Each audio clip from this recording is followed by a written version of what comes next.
So let's talk layers. Layers are really important to me.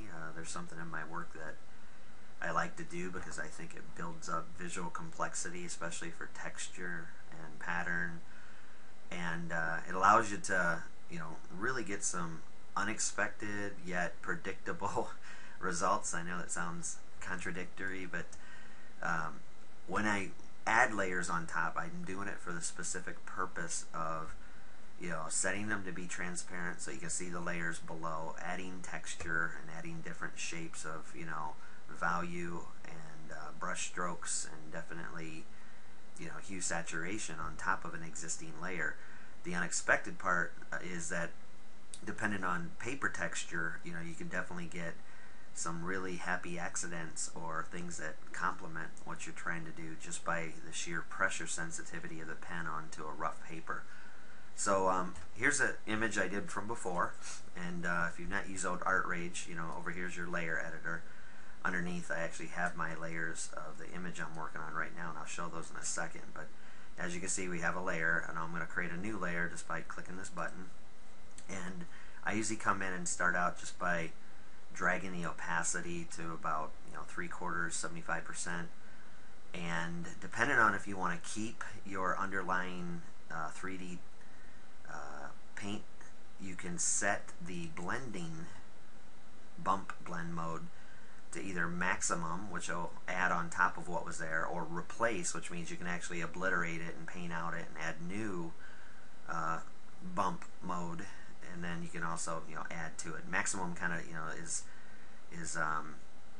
it leaves what's there and adds new stuff. Add will actually literally it's like putting twice as much thick paint into an area.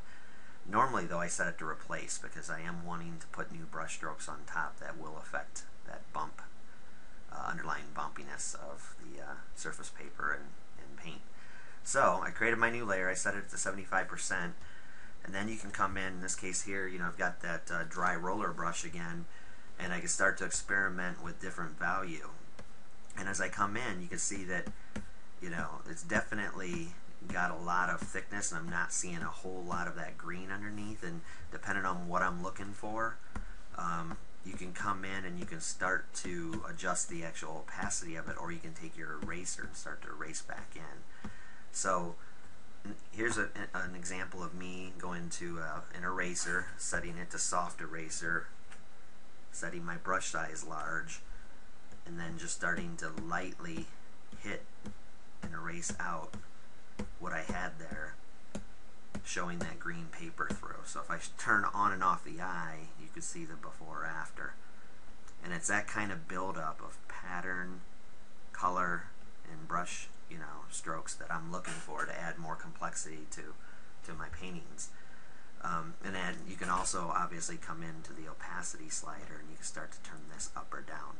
I generally don't do that because unless I'm really working on a specific area. I like to keep it set to 75% or 60%. That way I know I'm getting opacity and transparency the way I want it, and if I need to override that, I can do it through the brush strokes or with an eraser.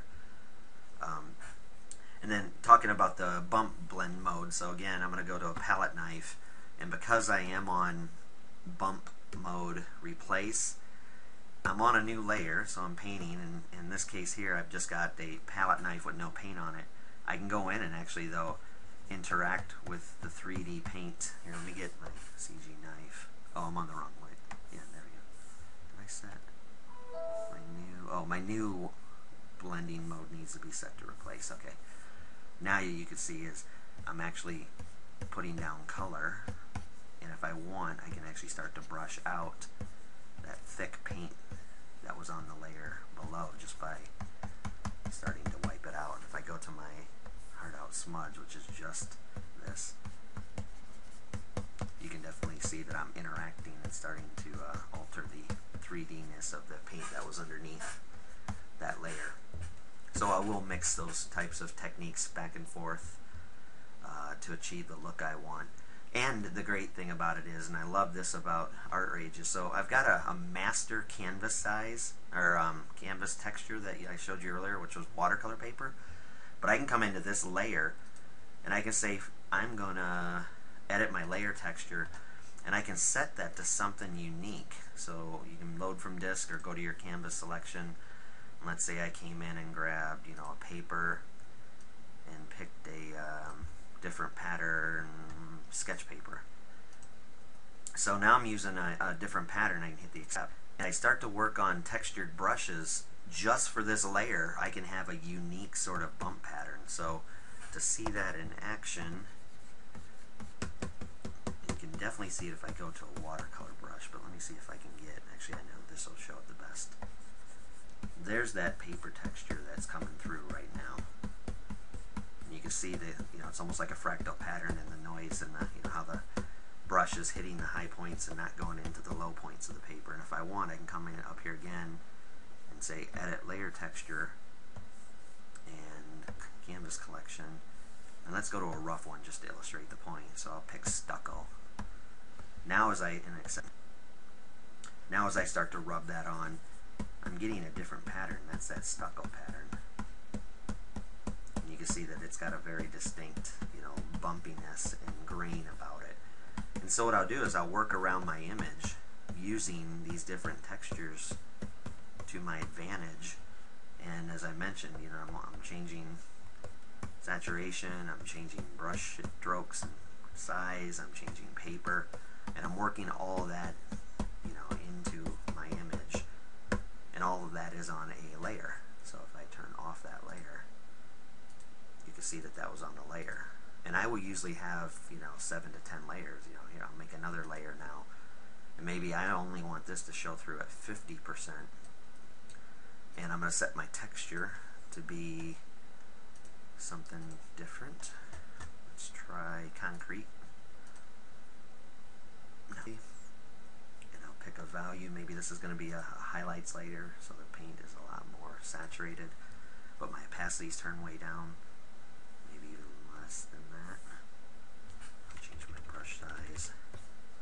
And I'll start to come in and work this into my paintings, getting that different texture and that different opacity. And then again, I'll go to the eraser brush, and maybe I want to erase out some of that so that every single stroke is the same value. And as I mentioned, that's on its own layer. And then combining those layers, is how I build up the value, texture, and things that I personally like. I think it just adds a nice level of complexity to the image. And it's non-destructive, right? It's like that stuff's all on a layer. If I don't like it, I hit the delete button and start over, or I adjust as according, but I didn't mess up my base foundation painting. So that's it. Thank you. We'll move on to the next little bit of overview lesson and go from there. Thank you.